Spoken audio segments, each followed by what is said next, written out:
Bismillahirrahmanirrahim. Assalamualaikum warahmatullahi wabarakatuh. Pada pertemuan kedua, saya akan membahas terkait dengan manajemen perbankan. Ya, langsung saja kepada slide-nya.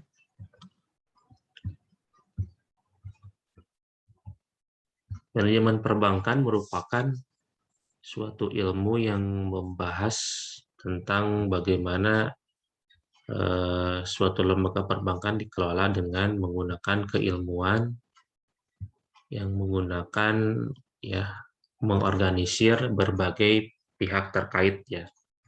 Seperti dalam manajemen perbankan dapat dilihat sebagai manajemen jasa yang bertujuan memberikan kepuasan kepada pengguna jasa tersebut ya. Pengelolaan manajemen perbankan memiliki resiko yang lebih tinggi dibandingkan dengan produk barang jadi.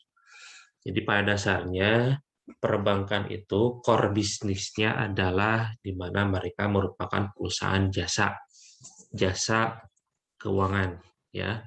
Di mana kalau yang namanya layanan atau jasa mereka mengedepankan prinsip layanan dan kepercayaan atau trust ya.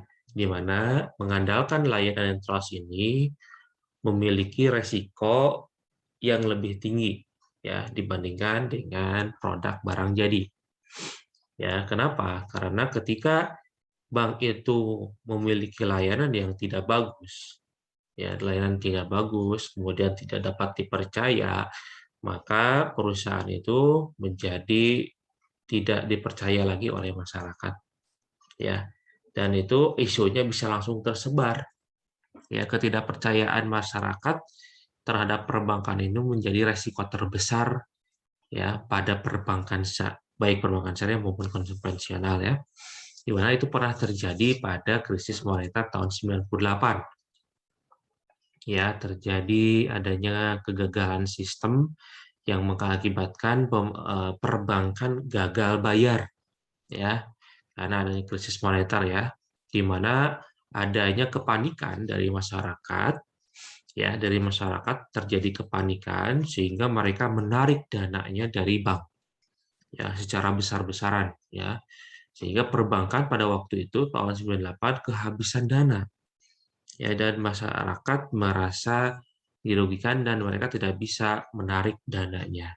Nah, ini yang harus dicegah oleh perbankan pada saat ini, bahwa masyarakat tidak bisa menarik dananya secara besar-besaran dalam waktu yang bersamaan ya, karena itu bisa mengakibatkan terjadinya kegagalan sistem ya. Jadi OJK di sini ada Otoritas Jasa Keuangan ya, memantau dan mengawasi secara ketat semua perbankan, manajemen perbankan yang ada di Indonesia, sehingga yang namanya tadi layanan dan kepercayaan masyarakat masih dapat terjaga ya. Itu pada dasarnya ya. Jadi masyarakat atau pemerintah harus bisa menjamin adanya layanan yang terbaik ya bagi para nasabah ya, sehingga nasabah ada jaminan bahwa uang dan dana mereka itu aman disimpan di perbankan ya. Sehingga di sini resikonya pasti lebih tinggi ya di antara perusahaan-perusahaan lain. Sehingga di sini manajemen perbankan itu sangat diawasi ketat oleh OJK ya. Kemudian secara umum produk tersebut produk dibagi menjadi dua ya, ada produk tangible, ada intangible. Produk tangible itu pada dasarnya produk yang dapat terlihat ya, atau finish good ya, seperti manufacturing gitu ya, atau perusahaan tambang ya, food and beverage dan lain-lain ya, itu disebut sebagai produk barang jadi di sini ya. Kemudian ada juga produk yang intangible, jadi produknya atau tidak terlihat ya, ini seperti jasa ya, perusahaan-perusahaan jasa keuangan, jasa transportasi ya, konsultan dan sebagainya ya. itu mereka menawarkan pelayanan dan sebagainya yang produknya intangible, yang tidak terlihat ya, yang tidak nampak. Itu adalah pembagian produk pada suatu perusahaan. Kemudian fungsi dari bank sendiri, manajemen bank sendiri, pertama adalah bank itu harus menyusun rencana usaha. Tadi kemarin saya sampaikan bahwa setiap bank itu punya keunikan ya, keunikan masing-masing ya, di mana ada bank yang pasarnya itu pensiunan ya, seperti Bank BTPN. Kemudian ada juga pasarnya atau fokusnya kepada KPR ya, KPR atau kredit rumah seperti BTN. Ada juga bank yang fokusnya kepada mikro, usaha mikro dan sebagainya. Nah, perbankan juga harus sama ya. KPR ada misalkan dengan akad yang unik ya, akad unik yang sesuai dengan prinsip syariah tentunya.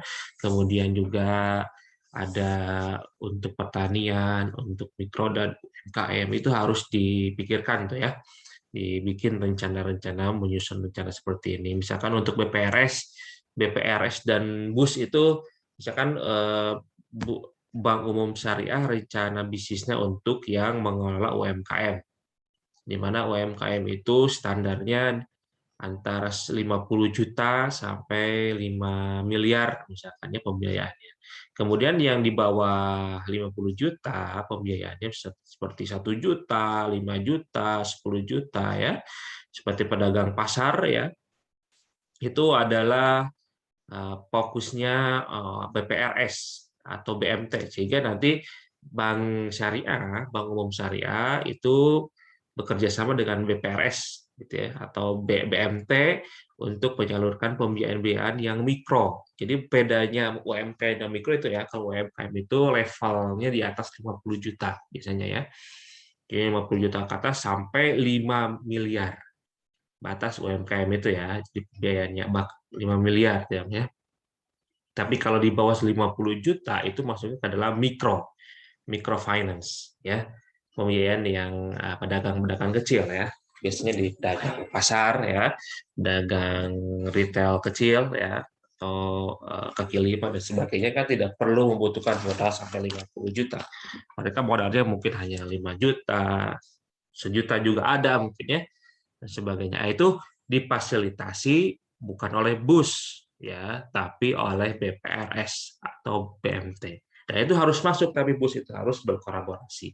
Seperti Bank Muamalah, Bank Muamalah itu punya BMT juga ya, punya BMT, mereka ada BMT muamalatnya yang dikhususkan untuk mengelola mikro ya.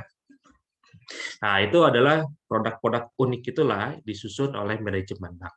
Nah, nanti kalian juga sama ya, nanti disusun rencana-rencana bisnis, beri gagasan, beri ide kepada para manajemen, para pengelola bank, Bank Umum Syariah, BMT, BPRS, ya, untuk memberikan gagasan dalam menyusun rencana bisnis mereka. Oke, ya coba cari ya, ikut webinar, ikut mereview jurnal. Nanti saya akan review jurnal untuk minggu kedua ini ya. Silakan kalian review, kemudian tapi di luar itu silakan ya, boleh kalian review jurnal-jurnal yang dianggap kalian bagus gitu ya, dan sebagainya.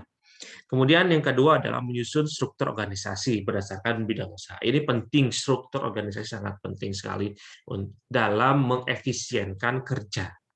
Mengefektifkan dan mengefisienkan kerja itu terlihat dalam struktur organisasi.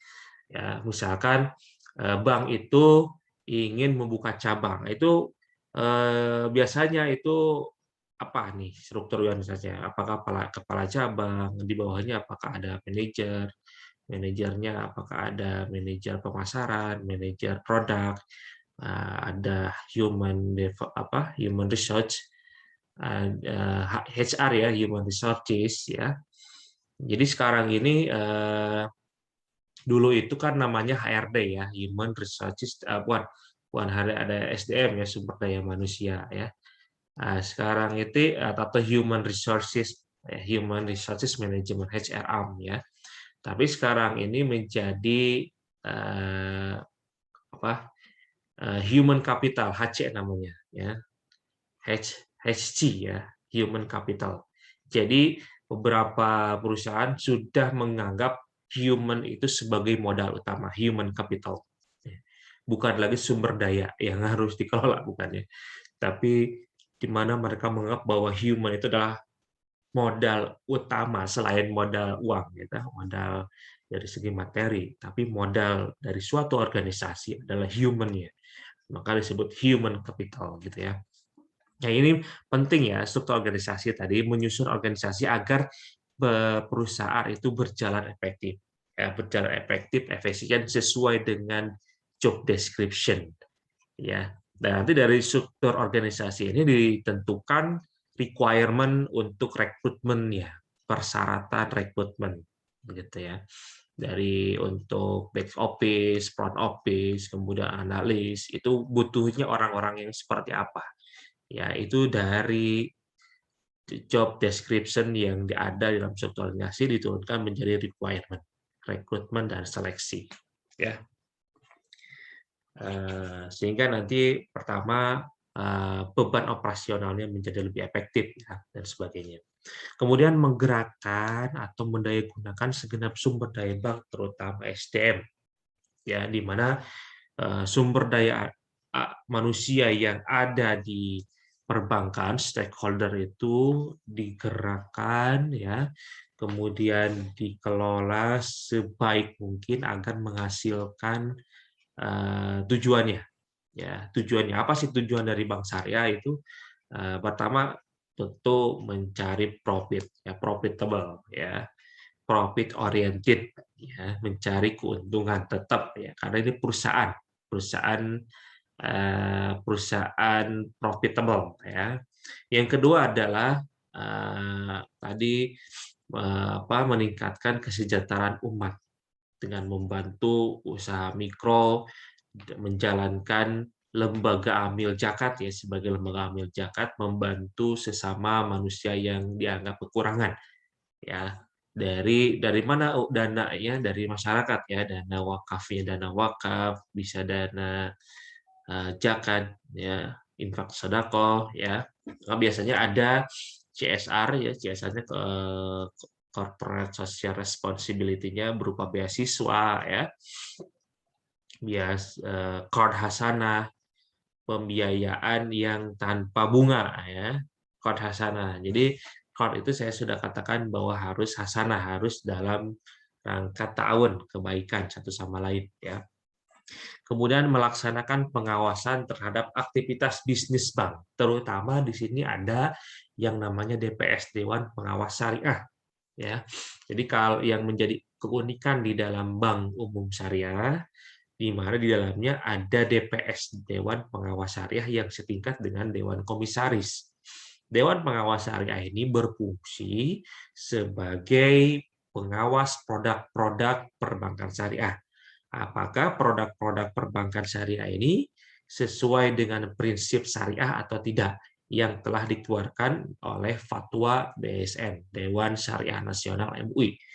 Jadi MUI mengeluarkan fatwa DSN ya, sudah banyak sekali, silakan cari fatwa terkait murabahah, terkait dengan ijarah, mumtahya bitamlik, ijarah musafir zimmah, kemudian musyarakah mutanakisah, ya, kemudian wakalah murabahah bil wakalah ya, itu sudah ada semua fatwanya ya. Tinggal apakah produk-produk perbankan itu, perbankan syariah ya, sesuai tidak dengan fatwa-fatwa yang dikeluarkan oleh Dewan Syariah Nasional.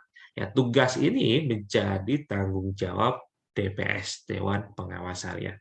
Nah, nanti kalian bisa nanti setelah lulus itu menjadi salah satu Dewan Pengawas Syariah ya. Ya, salah satunya dia harus ada ujian kualifikasinya. Jadi Dewan Pengawas Syariah itu salah satu profesi yang bisa dilakukan oleh ya untuk sarjana ekonomi syariah ya. Jadi kalian setelah lulus ikut kualifikasi untuk menjadi DPS. Untuk di Unisba sendiri ada beberapa ya yang sudah jadi DPS, yaitu ada Pak Sandi ya, Pak Yunus, kemudian ada Pak Asep Ramlan juga ya, sudah menjadi sudah tersertifikasi untuk menjadi DPS ya. Itu. Jadi itu ya fungsi dari manajemen bank sendiri. Kemudian jenis perbankan di Indonesia pada dasarnya ya secara umum ada 5 ya. Yang pertama ada bank BUMN ya, bank umum yang milik negara ya, sudah kalian tahu sendiri bahwa pemerintah sudah mendirikan bank sejak awal-awal kemerdekaan bahkan ya, yaitu BNI ya yang paling tua ya, BNI, kemudian ada BRI ya. Kemudian yang paling muda itu ada Bank Mandiri ya. Jadi Bank Mandiri itu terbentuk tahun 98 hasil merger hampir 6 bank kecil ya. Jadi Bank Mandiri itu dibentuk karena waktu dari krisis moneter ya, bank-bank kecil ya, bank kalau nggak salah bank Dana, bank apa ya, saya lupa, pokoknya bank-bank kecil lah waktu itu membentuk, bergabung satu sama lain sehingga mereka membuat bank namanya Bank Mandiri ya. Dan sekarang Bank Mandiri itu menjadi bank terbesar ya. Tapi yang aset pertama adalah Bank BRI ya. Aset nomor satu yang punya aset terbesar di Indonesia adalah Bank BRI. Karena BRI itu cakupannya, acceptable-nya atau inklusifnya sangat tinggi ya, indeks inklusif. Bahkan sampai ke pelosok-pelosok BRI itu. Di Papua itu Bank BRI sampai ke pelosok lah ya. Karena aksesnya sangat kuat sekali ya, linknya, jaringan, dan sebagainya. Sehingga aksesnya atau asetnya sangat besar ya, Bank BRI nomor satu. Dan BSI nomor 7 ya, saya beberapa kata. Tapi Mandiri masuk 3 besar lah ya, Mandiri. Di bawah, kalau yang swasta itu BCA. Kemudian swasta, ada juga ya bank umum milik swasta ya. Bank umum swasta ini sudah ada aturannya, seperti mengacu pada Undang-Undang Nomor 7 ya tahun 92 ya. Kemudian disempurnakan oleh Undang-Undang Perbankan tahun 98 ya. Bank umum swasta ini juga dibentuk lagi menjadi 2 ya. Ada yang namanya Bank Umum Swasta Devisa, ada yang Bank Umum Swasta Non Devisa ya. Jadi swasta devisa itu bisa bank yang bisa dengan akses ke luar negeri seperti ekspor impor produk-produk dalamnya ya. Tapi juga ada non devisa swasta yang terbatas yang tidak bisa bertransaksi antar negeri ya, antar dengan luar negeri dan sebagainya, antar negara ya. Jadi produknya terbatas. Itu ditentukan oleh tadi buku 1, 2, 3, 4 itu ya. Nanti juga ada berapa modal yang mereka miliki ya, kecukupan atau CAR, rasio adequacy ratio ya, cash adequacy ratio, kecukupan modal mereka ya. Nanti kita akan belajar terkait dengan indikator keuangan ya, rasio-rasio keuangan. Kemudian ada bank umum campuran ya, ini bank umum campuran itu adalah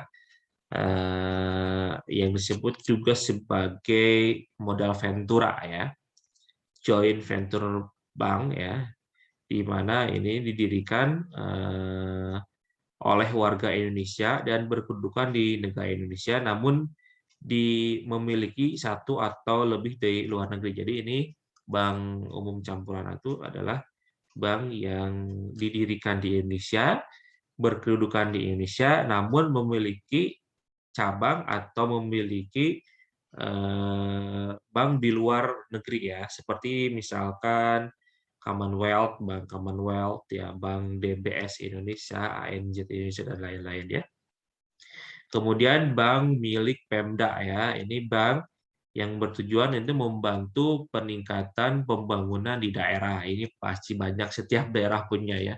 Di Jawa Barat ada Bank Jabar Banten Syariah. Bahkan Bank Jabar itu ya, Bank BJB, Bank Jabar Banten itu bank daerah nomor 1 ya dengan aset tertinggi, masuk ke dalam buku 3 ya, yang mengalahkan bank daerah yang lainnya. Ini Bank BJB ya, luar biasa Bank BJB itu.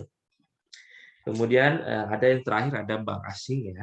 Bank asing itu ya merupakan bank yang induknya itu di luar negeri tapi membuka cabang di Indonesia ya.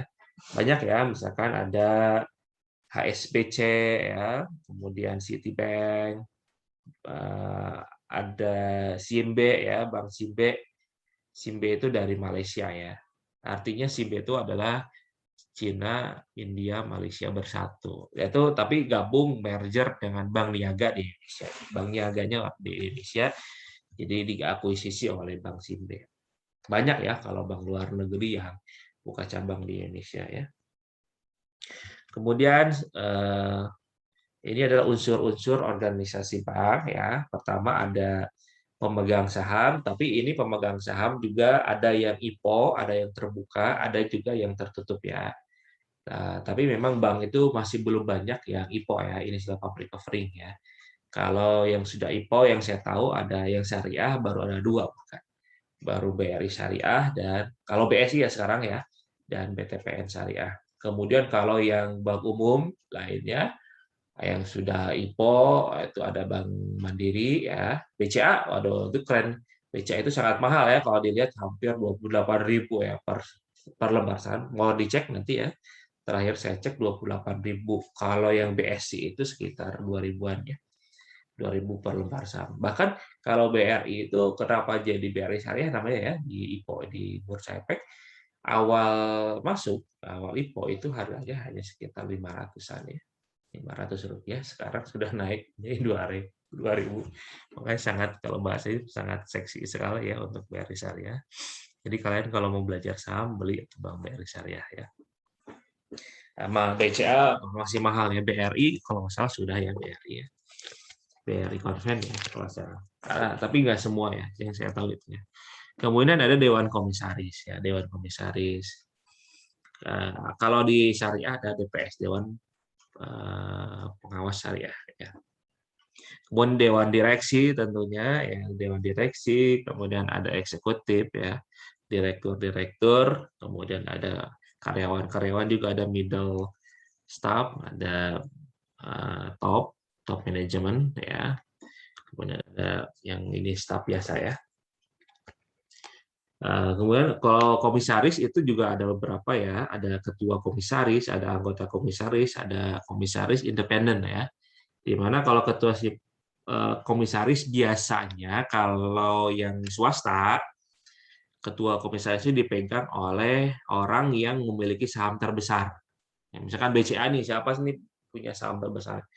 Yang punya saham terbesar BCA itu adalah orangnya Jarum ya, perusahaan Jarum, sehingga misalkan mereka menunjuk siapa ketuanya nih yang jadi atau presiden komisaris atau misalnya komisaris utama dan sebagainya.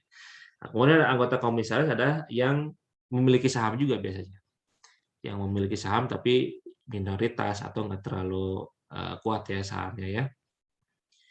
Atau juga bisa jadi ada satu lagi ya, komisaris independen. Kalau komisaris independen adalah orang-orang ahli di luar ya. Dia tidak memiliki saham, ya bisa jadi tidak memiliki saham, tapi dia memiliki kemampuan, kapasitas yang ahli ya. Misalkan biasanya sih para pakar ya, para orang praktisi yang pengalaman, yang puluhan tahun dia di perbankan, kemudian dia diangkat jadi komisaris independen ya. Kalau yang di BUMN ditahu sendiri ya. Sekarang isunya Boko yang itu politik ya, jadi yang dekat dengan presiden dan sebagai mantan pejabat gitu ya. Kalau yang bahkan yang mandiri itu ada yang dari artis kalau salah ya, Bang Bel. Kemudian ada juga yang aktivis dulunya gitu ya, diangkat jadi dewan komisaris di BUMN. Ya, tapi kalau di swasta lebih profesional ya.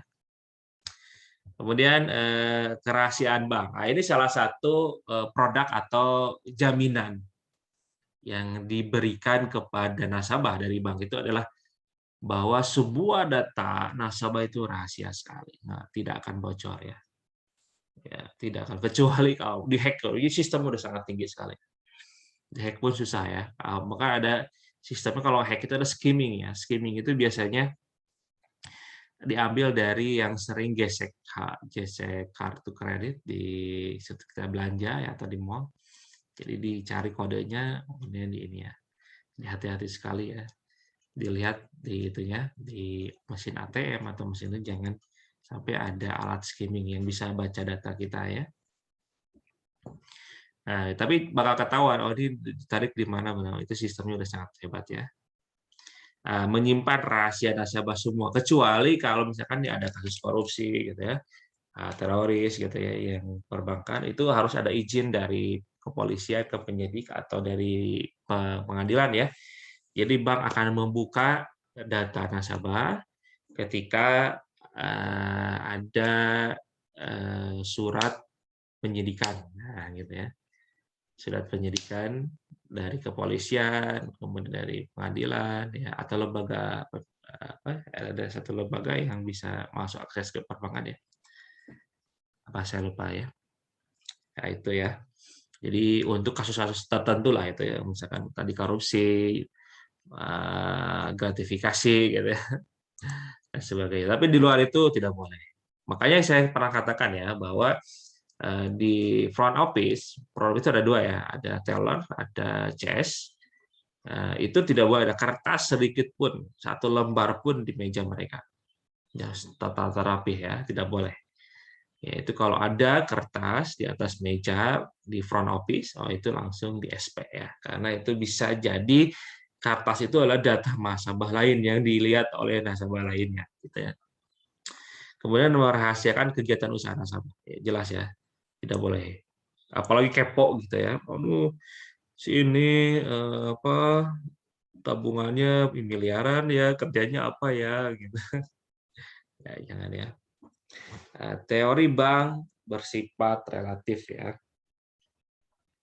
Jadi mutlak ya. Yang kedua adalah yang pertama adalah teori bank itu bersifat mutlak di mana bank mempunyai kewajiban untuk menyimpan rahasia atau keterangan-keterangan mengenai nasabah yang diketahui bank karena kegiatan usahanya dalam keadaan apapun juga, dan keadaan biasa atau dalam keadaan luar biasa.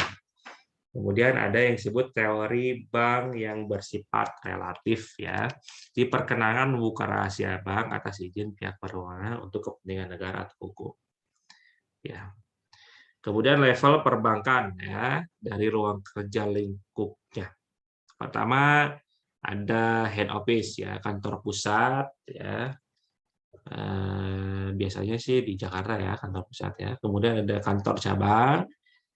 Kantor cabang itu atau branch office itu biasanya mewakili wilayah kantor cabang ya. Kemudian ada kantor cabang pembantu atau KCP, sub-brand. Kantor cabang pembantu ya. Kemudian ada kantor cash office, biasanya seperti di Indonesia itu kantor kas ya. Nah, ini perbedaannya di mana? Kalau kantor pusat ya, tugas utama kantor pusat adalah menentukan kebijakan, tentu ya, kebijakan operasional untuk selanjutnya diaplikasikan kepada seluruh kantor cabang dan kantor pembantu. Nah, tugas penting yang harus diemban ya, oleh pimpinan kantor cabang adalah pertama misalkan mampu mencapai target ya. Ini kan tugas kantor cabang nih. Kantor harus sesuai target ya, mencapai target laba yang telah direncanakan, membangun manajemen yang sinergi ya pada seluruh jajaran, kemudian melaksanakan visi misi dengan pendekatan yang terukur dan sistematis, kemudian mengontrol penerapan manajemen risiko pada semua lini. Itu misalkan ya, itu salah satu kebijakan dari head office. Kemudian kantor cabang atau brand office itu memiliki ruang lingkup yang lebih kecil dari kantor office ya atau head office, namun memiliki tanggung jawab untuk mengontrol seluruh kerja seluruh kantor cabang pembantu. Ya, jadi tugasnya dia mengontrol KCP ya, mengontrol KCP dan kantor kas juga, dia juga mengontrol kantor kas di bawahnya. Salah satu tugas dari kantor cabang adalah membantu terlaksananya berbagai program ya dari yang sudah direncanakan oleh kantor pusat. Kemudian ada sub brand office atau kantor cabang pembantu ya. Di sini wewenangnya tidak sebesar kantor cabang, artinya ada batasan ruang lingkup kegiatan yang tidak bisa dimasuki karena itu wewenangnya lebih tinggi. Misalkan kalau pembiayaannya di atas 5 miliar gitu ya, tidak bisa di kantor cabang pembantu ya. Ya. Atau misalkan untuk yang produk-produk tertentu lah ya. Nah, itu tidak bisa di KCP. Kantor kas juga ruang lingkupnya sangat kecil lagi. Mungkin hanya ada teller, ya, kemudian ada CS. Udah aja dua itu ya kerjaannya. Pertama, bahkan pembiayaan pun biasanya jarang ada di kantor kas ya. Mengajukan pembiayaan biasanya kecuali kalau di Unisba itu pembiayaan khusus karyawan saja ya.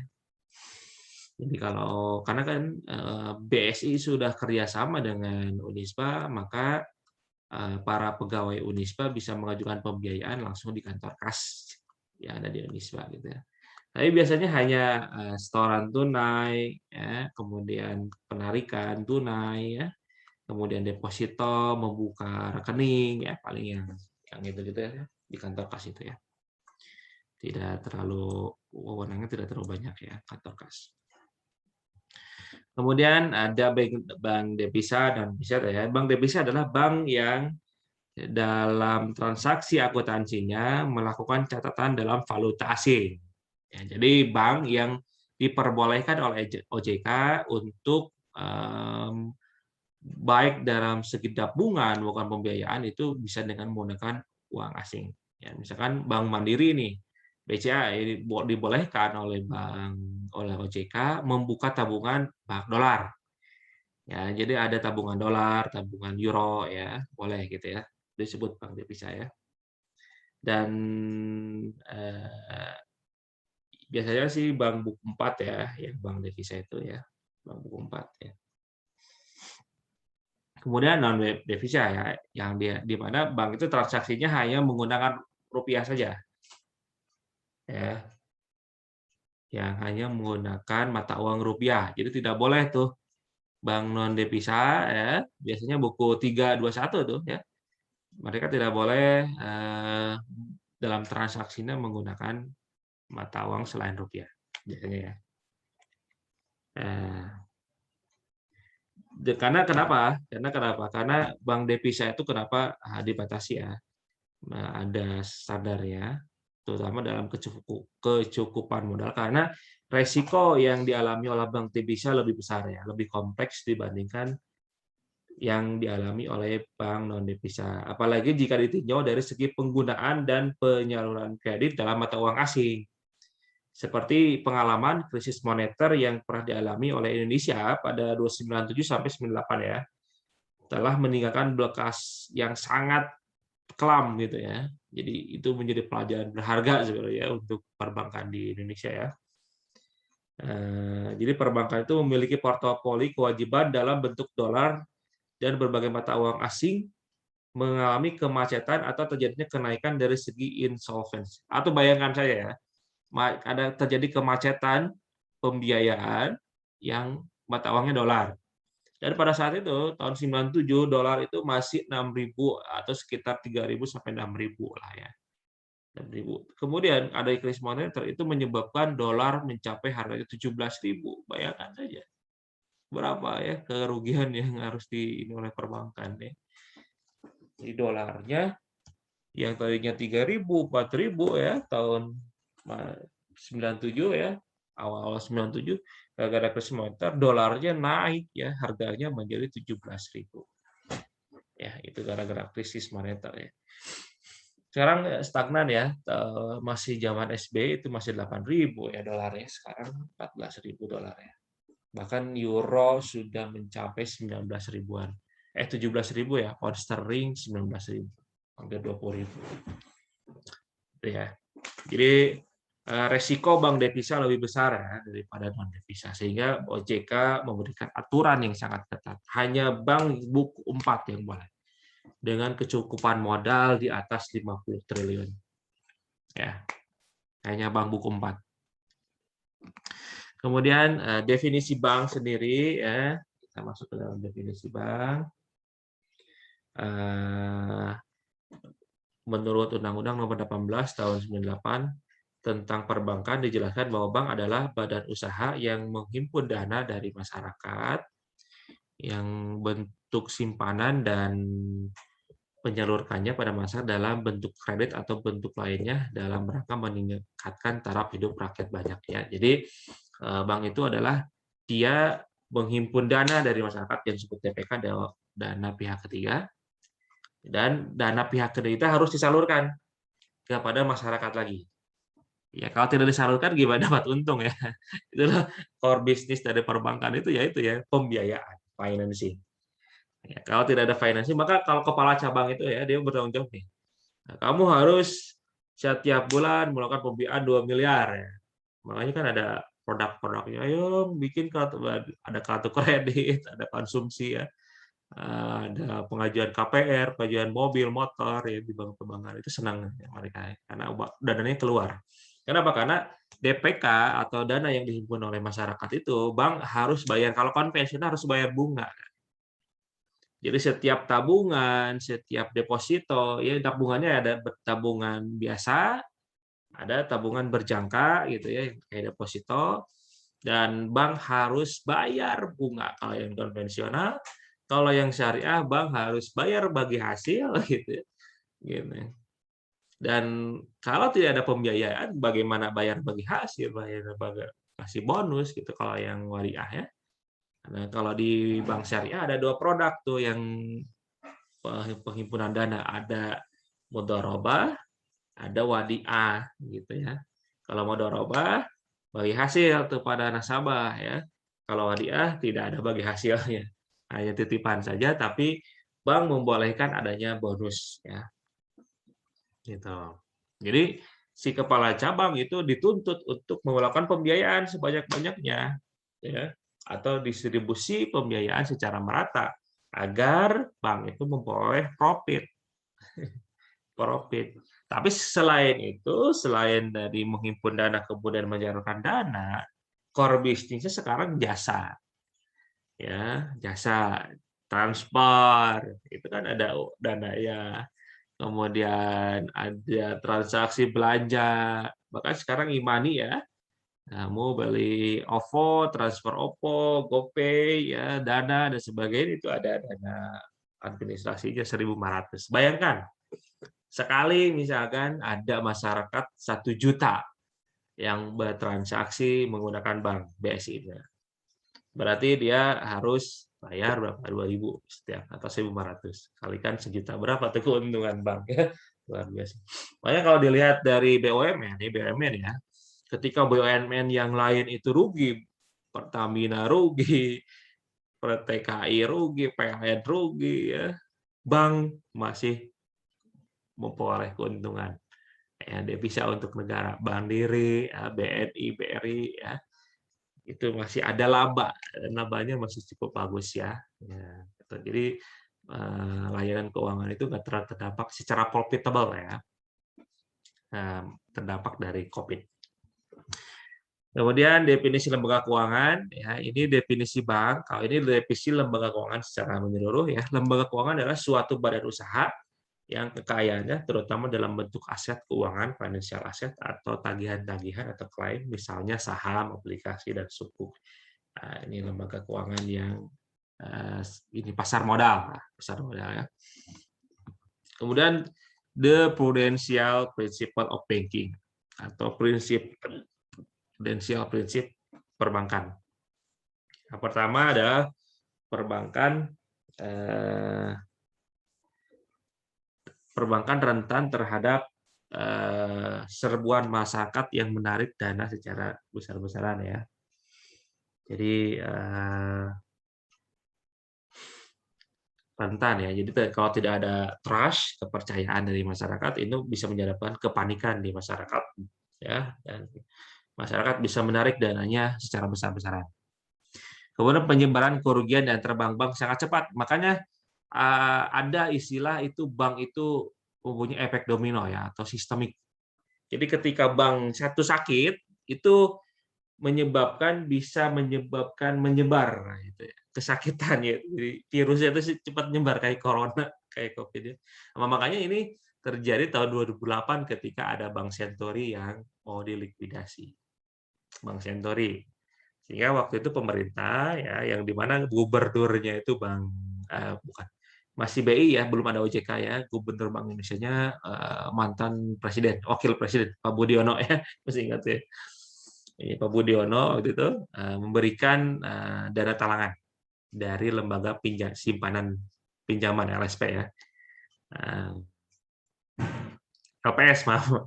lembaga penjamin simpanan LPS ya. Dikasihlah dana talangan budget moneter ya sebanyak waktu itu bailout ya. Bailout itu talangan karena Bank Sentori mau bangkrut ya, mau dilikuidasi ya. Dikasih dana talangan itu untuk membantu mengamankan nasabah ya. Nasabah kan pada panik tuh, Bank Sentori mau bangkrut, nasabah kan panik tuh. Nah, dikasih waktu 6 triliun masalahnya. 6 triliun, tapi masalahnya si 6 triliun disalurkan tapi dibawa kabur tuh sama si yang siapa yang Cina itu. Itu kurang ajar itu. Ya, dibawa kabur ke luar negeri ya dananya 6 triliun. Jadi pemerintah rugi ya sudah memberikan bailout, kemudian nasabah juga sampai sekarang mungkin ya mereka tidak uangnya tidak kembali ya, tidak kembali. Kemudian proses penyelesaian bank-bank bermasalah membutuhkan dana yang tidak sedikit tadi ya. Bailout itu kan dari LPS ya. Bailout itu dananya miliar triliunan. Kemudian hilangnya kepercayaan masyarakat dan ketidakstabilan sektor keuangan akan berdampak pada kondisi makroekonomi ya.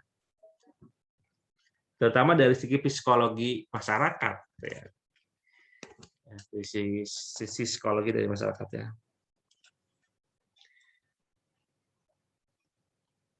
Nah, ini yang membedakan ya penghimpunan dana bank dan bukan bank ya. Kalau yang bank itu secara langsung berupa simpanan dana ya, kemudian secara tidak langsung dari masyarakat ya misalkan pinjaman, kredit dan sebagainya. Kalau yang bukan bank itu penghimpunan dananya hanya secara tidak langsung dari masyarakat ya, terutama dalam hal pembiayaan. Kemudian untuk segi penyaluran dana, bank itu untuk tujuan modal kerja, investasi, konsumsi kepada badan usaha dan individu untuk jangka pendek, menengah, dan panjang. Tapi untuk yang bukan bank, yang modal, pasar modal dan sebagainya, itu untuk tujuan investasi ya, terutama kepada badan usaha dan terutama untuk jangka menengah dan panjang. Kemudian peran bank dan IKNB ada pengalihan aset, ada transaksi, likuiditas, dan efisiensi ya. Ini adalah pengalihan aset. Dalam hal ini bank dan lembaga keuangan bukan bank telah berperan sebagai pengalih aset yang liquid dari unit surplus lender kepada unit defisit.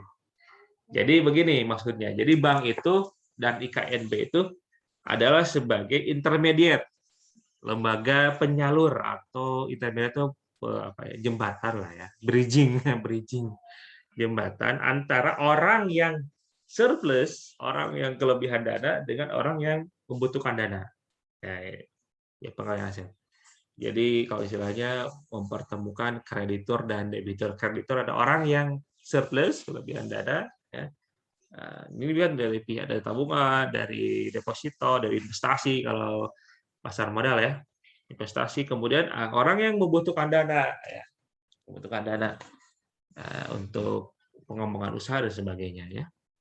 Kemudian yang kedua adalah peran bank dan IKNB itu sebagai alat transaksi ya, atau lembaga transaksi di mana bank dan lembaga keuangan bukan bank memberikan berbagai kemudahan kepada pelaku ekonomi untuk melakukan transaksi barang dan jasa, transfer, inkasso, ya, kemudian clearing, banyak ya, kemudian ekspor import LC ya, letter of credit, kemudian banyak lah ya produk-produk atau belanja ya, untuk produk-produk belanja ya, debit, debit card, credit card, ya dan sebagainya. Pokoknya untuk memudahkan. Bahkan kan nanti itu mungkin tidak ada lagi tidak ada lagi uang cash gitu ya. Kemudian likuiditas itu unit surplus dapat menempatkan dana yang dimilikinya dalam bentuk produk-produk berupa giro, tabungan, deposito dan sebagainya ya. Pada produk tersebut masing-masing mempunyai tingkat likuiditas yang berbeda-beda. Ya. Likuiditas itu adalah bagaimana liquid. Liquid itu artinya kan kalau kita tabungan sangat liquid. Nah, liquid itu ya. Jadi dia bisa diambil kapan aja, likuiditas itu, tingkat likuiditas. Tapi kalau deposito kan tidak bisa diambil kapan aja. Jadi investasi itu lihat apakah dia tingkat likuiditasnya tinggi atau tidak. Makanya ada investasi jangka pendek, menengah, dan panjang. Misalkan investasi deposito, itu kan jangka menengah lah ya. Jadi Anda itu kalau deposito, berarti itu Anda tidak bisa mengambil uang seenaknya, kapan aja.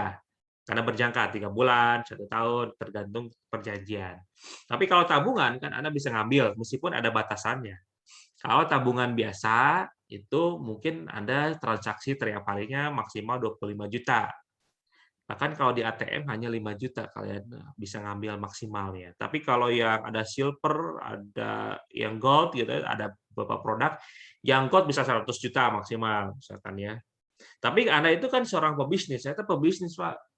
Saya bisa beli barang itu bisa miliaran. Bayang kalau misalnya transaksi dia pakai ATM biasa dengan tabungan biasa kan hanya 25 juta nih setiap hari. Maka kalau dia butuh bayar 200 juta berapa hari itu ya?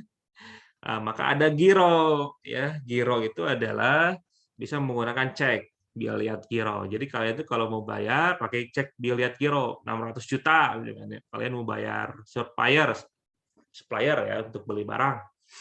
Ya, misalkan pengusaha nih biasanya nih. Atau Unisba nih kemarin beli jaket alma mater kan puluhan ratusan juta alma mater itu atau tumbler itu kan tidak bisa kalau tabungannya bukan giro, maka harus pakai giro, pakai cek bill lihat ya. Kemudian kalau investasi yang liquid, emas misalkan. Jadi kalau itu kalau mau investasi yang harganya tahan lama, tahan ya terhadap inflasi, maka saya sarankan adalah emas. Emasnya emas murni ya, emas batangan ya, yang ada di 1 gram, 5 gram ya, yang 10 gram gitu, yang emas batangan itu. Itu lebih tahan inflasi ya. Dan itu liquid sekali. Jadi kalau kalian lagi butuh uang, misalkan untuk investasi buat bayar kuliah, itu langsung bisa dicairkan. Nah, kemudian saham juga sama liquid ya. Jadi kalian beli hari ini saham, besoknya bisa langsung dijual ya.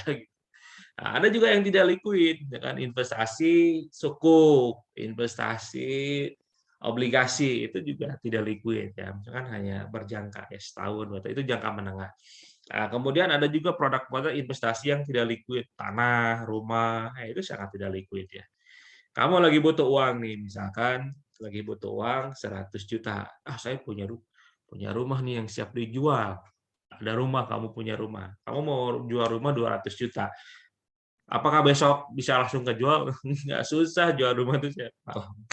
Punya bapak almarhum bapak saya ada warisan rumah itu setahun lebih itu baru kejual setahun, sangat tidak lebih ya.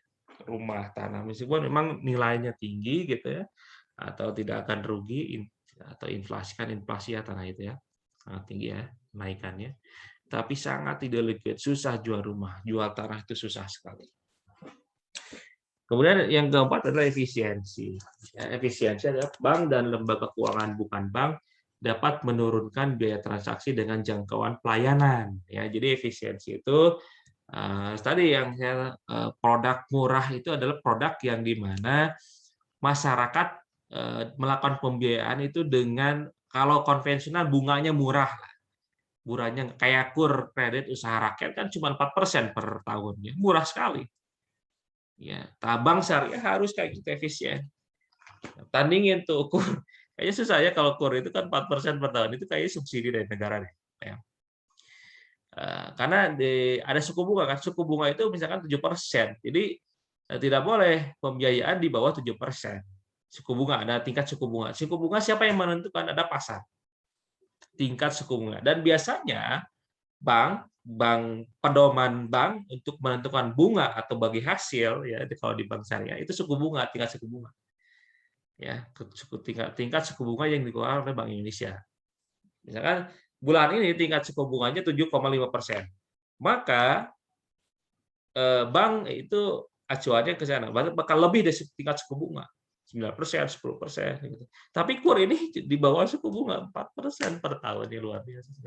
Jadi kalau 4% per tahun berapa tuh per bulannya? Bagi aja 12, 0, sekian persen. Jadi kalau Anda ini misalkan pinjam 1 juta, bunganya hanya 4%. Berapa 1 juta? 40.000 ya? 400.000 enggak? 40.000 ya? Cuma 40.000 bunganya, murah kan? Ya, murah sekali gitu loh. 4% 40.000 ya, 40.000 ya benar. Ya 40.000 ya murah sekali kan? Murah sekali. Ya, kalau 1 juta ya, kalau kalian pinjam 1 juta, bunganya cuma 40.000. Nah itu yang saya maksud produk yang kompetitif, Polgat yang efektif, efisien, murah, yang bersaing. Nah, Bank Syariah udah nyampe syariah itu jadi sangat kompleks ya. Pertama modalnya harus besar ya. Kalau bank itu kalau kalau kamu eh, jual murah, berarti kamu harus punya modal besar. Harus punya modal besar. Itu. Jadi bank syariah tapi bisa ke arah sana ya. Bank syariah karena bank syariah itu tidak ditentukan cukup bunga karena mereka kan nggak pakai bunga sebenarnya. Tapi untuk saat ini masih suku bunga dipakai acuan. Acuan untuk menentukan berapa bunga yang harus dikeluarkan. Baik itu deposito, pembiayaan, kredit dan sebagainya. Deposito juga dari tingkat suku bunga. Jadi misalkan eh, Anda deposito ke bank konven ya, nah, itu dilihatnya dari suku bunga 7%, maka depositonya biasanya di atas 7%. Ya, per tahun. Jadi Anda dibayar di atas 7% lah, 9% gitu. Bahkan kalau saya lihat itu di bank syariah masih 13% ya margin ya. Kalau murabah itu kan margin ya.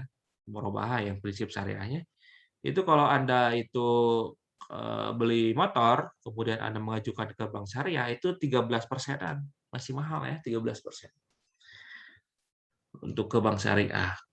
Kalau ke BCA itu ya udah 8%, 9% yang murah ya. Jadi sangat kompetitif sekali BCA itu ya yang convention. Maka banyak tuh yang ngajuin ke BCA karena lebih murah. Kemudian ini jasa perbankan ya tadi saya sudah katakan ya ada transfer ya pemindahan uang, inkaso, penagihan, inkaso itu ya jasa penagihan, clearing itu transfer atau pembayaran dengan mata uang asing ya. Bisa. Kemudian jasa penjualan mata uang asing atau falas, kemudian ada safety box, kemudian ada kartu kredit, bank draft, traveler check, ada letter of credit untuk yang import-import, ada bank garansi ya, dan reference bank dan yang lainnya ya.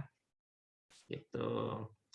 Sehingga tadi ya bahwa bank itu sebagai agent of development atau agent pengembangan di mana bank sebagai lembaga intermediate yang mempertemukan orang yang kelebihan dana surplus dari produk deposito, tabungan dan sebagainya dan orang yang membutuhkan dana defisit dana ya dengan produk pembiayaan baik kredit pinjam meminjam untuk yang konvensional, kalau yang syariah ada murabahah, untuk konsumtif ada mudharabah, bagi hasil ada sewa, ijarah musafafidhimah, mujarah muntahya bitamlik, ada kerjasama musyarakah mutanakisah. Dan bank mendapat komisi, ada ujrohnya dari setiap transaksi. Nah, kemudian jenis perbankan tadi sudah ya, jenis perbankan ada bank umum, ada bank yang melaksanakan kegiatan usaha secara konvensional ada atau berdasarkan prinsip syariah. Nah, ini yang saya katakan amanat undang-undang ya tahun 98, undang-undang tahun 98 tentang perbankan syariah itu dikatakan dengan jelas dalam undang-undang itu bahwa di Indonesia itu bank melaksanakan usaha ada dua sistem bank. Pertama ada konvensional dan berdasarkan prinsip syariah yang dalam kegiatannya memberikan jasa dalam lalu lintas pembayaran. Kemudian bank perkreditan. Oh, ini perbedaan bank umum dan bank perkreditan rakyat (BPR) ya. BPR adalah lembaga keuangan bank yang menerima simpanan hanya dalam bentuk deposito berjangka, tabungan dan atau bentuk lainnya yang dipersamakan dengan itu dan menyalurkan dana sebagai usaha BPR. Nah, jadi BPR itu produk tidak sebanyak bank umum ya, tidak sebanyak bank umum. Cuman tadi bank BPR ini dia core bisnisnya dia ke masyarakat kecil ya, UMKM dan mikro atau ke pedesaan ya, biasanya ke pedesaan ya, bank desa, lumbung desa, bank tani, bank dagang desa atau bank pasar. Ini bank kredit ini ke sini ya, ke sini ya. ininya si apa sasarannya. Kemudian lembaga pembiayaan selain bank ada leasing. Leasing itu perusahaan sewa ya, sewa untuk pembiayaan ya, sewa motor dan sebagainya. Kemudian moda ventura itu kerjasama akadnya musyarakah ya. Factoring, perusahaan jasa anjak piutang, ada consumer finance, finance kayak kalau itu VIF ya, mau beli motor ya, dan banyaklah perusahaan-perusahaan finance, credit card, perusahaan kartu kredit, kayak ini apa namanya, Citibank, Citibank, security, security itu perusahaan saham ya, BNI Sekuritas, BCA Sekuritas bukan perusahaan satpam ya, tapi perusahaan jual beli saham. Ada BCA, BNI Sekuritas. Jadi kalau kamu mau beli saham, buka rekening di BCA Sekuritas atau BNI Sekuritas. Kemudian kita sekarang ke OJK ya. OJK adalah lembaga independen dan bebas dari campur tangan pihak lain ya, seperti BI juga independen ya. Yang mempunyai tugas, jadi OJK itu tidak di bawah siapa-siapa, dia independen ya, tidak di bawah presiden, tidak di bawah menteri siapapun ya. Jadi dia lembaga independen yang tidak boleh diintervensi oleh pihak manapun ya. Ini sesuai dengan amanah Undang-Undang tahun 2011 ya. Jadi OJK itu dibentuk tahun 2011, saudara-saudara ya. Sebelumnya siapa? BI, Bank Indonesia. Nah, OJK adalah mengatur dan mengawasi seluruh jasa keuangan yang berada di Indonesia, baik perbankan maupun lembaga lainnya, seperti asuransi, dana pensiun, lembaga pembiayaan dan investasi, termasuk BEI, Bursa Efek Indonesia, IDX atau Indonesia Stock Exchange, itu diawasi oleh OJK.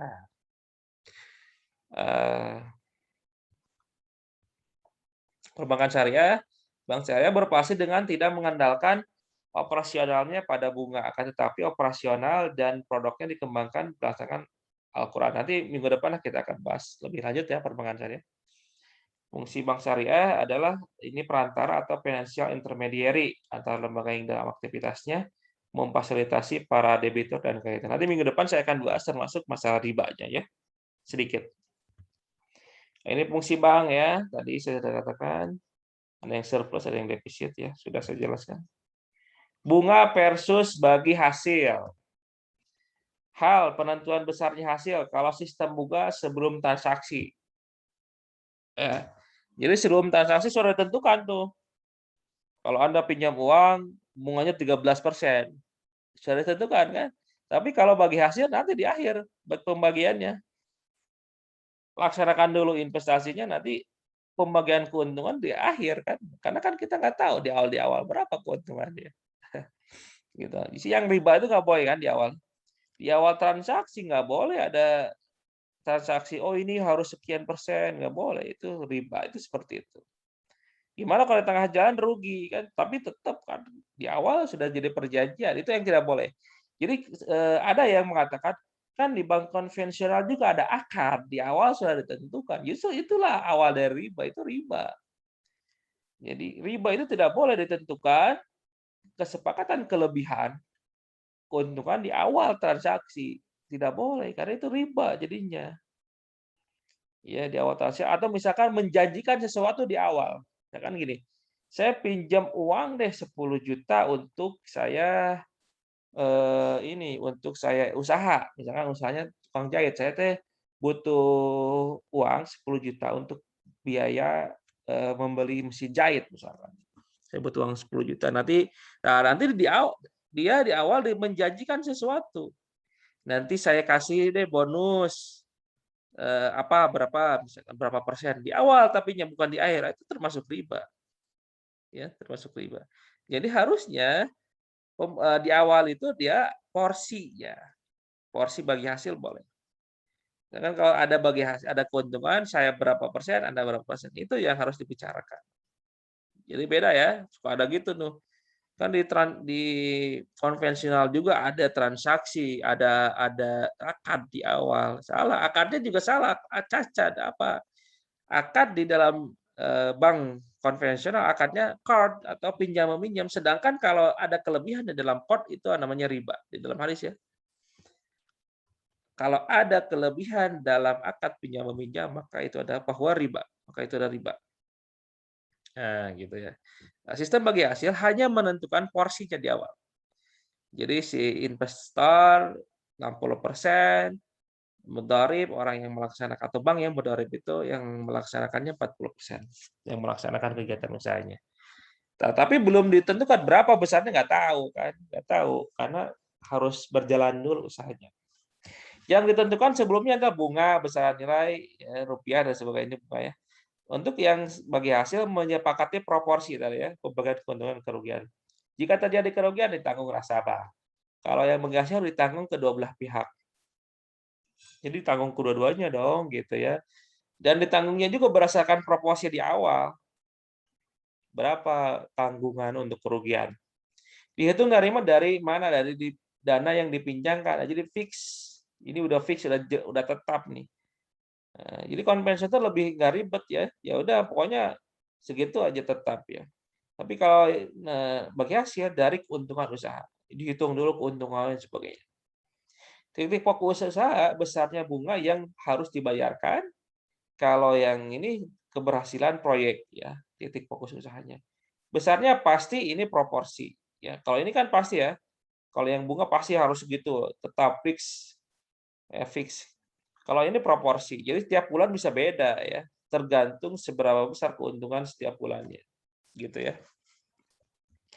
Jadi ini yang lebih adil, seimbang, dan maslahat ya tadi saya katakan ya, filosofi dari ekonomi syariah. Bank syariah versus bank konvensional. Akad dan legalitas ini secara syariah hukum Islam berdasarkan hukum Islam dan hukum positif. Kalau bank konven hanya hukum positif tidak memandang hukum Islam. Lembaga penyelesaian sengketa bank syariah itu bisa namanya BAMUI, Badan Arbitrase MUI, atau Basaras, Badan Arbitrase Syariah Nasional. Kalau ini BANI ya, di bawahnya ada BANI, Badan Arbitrase Nasional Indonesia. Badan Arbitrase Nasional Indonesia, BANI ada lembaganya ya. Kemudian struktur organisasi ada DPS dan DSN, kalau yang konven tidak ada. Investasinya halal, ini halal dan haram. Prinsip operasionalnya bagi hasil, jual beli dan sewa, ini bunga. Tujuannya profit dan falah oriented tadi ya. Ini hanya profit oriented, kemudian hubungan nasabah kemitraan ya. Mitra, jadi nasabah itu sebagai mitra. Kalau yang konven debitor dan kreditor. Kemudian Dewan Pengawas Syariah. Sebagai penasehat, ya tugasnya sebagai penasehat dan pemberi saran kepada direksi, pimpinan cabang mengenai hal-hal yang terkait dengan aspek syariah. Sebagai mediator antara bank dan DSN ya, jadi DPS itu sebagai bridging-nya atau penyeimbang atau penjembatan dari DSN pusat, Dewan Syariah Nasional MUI, dengan direksi atau dengan pimpinan perusahaan ya, untuk mengembangkan produk-produk yang sesuai dengan prinsip syariah. Kemudian sebagai perwakilan DSN, jadi DPS pun bisa dikategorikan sebagai perwakilan daripada DSN. Nah, ini implikasi bagi hasil bagi perekonomian, sistem bagi hasil, distribusi kekayaan dan pendapatan, menumbuhkan sektor real, produktivitas dan kesempatan kerja, dan mendorong laju kerja. Ini konsep dasar produk bank syariah, prinsip simpanan bagi hasil kerjasama semuanya dan pengembangan pengembalian. Ini peran OJK dibaca aja ya. Ini silakan dibaca. Nanti saya tugaskan ini. Ini sebelum ada OJK, pengawasan perbankan di Indonesia itu oleh Bank Indonesia, sedangkan pasar modal oleh Bapepam LK, ya Badan Pengawas Lembaga Keuangan. Jadi sebelum ada OJK itu ada Bapepam, ada BI sebagai lembaga pengawas. Nah, sekarang dipecahkan, Bapepam dibubarkan, dibentuk OJK, dan tugas tanggung jawab pengawasan perbankan dari tadinya BI diserahkan kepada OJK. Dan tugas BI apa? Tugas BI hanya ada dua. Pertama sebagai kebijakan moneter dan fiskal. Ya, jadi tugas BI hanya sebagai pembuat kebijakan untuk moneter, monitoring moneter, dan pisah moneter itu mata uang ya. cetak uang, kemudian memonitor uang yang beredar di masyarakat, ya. Kemudian juga fiskal dari segi pajak dan sebagainya, ya, atau pendapatan negara itu BI yang bertugasnya. Ini otoritasnya. Nanti saya akan ini ya, akan berikan tugas ini. Oke, terima kasih atas waktunya. Cukup biar tidak terlalu lama. Billahi taufiq wal hidayah. Assalamualaikum warahmatullahi wabarakatuh.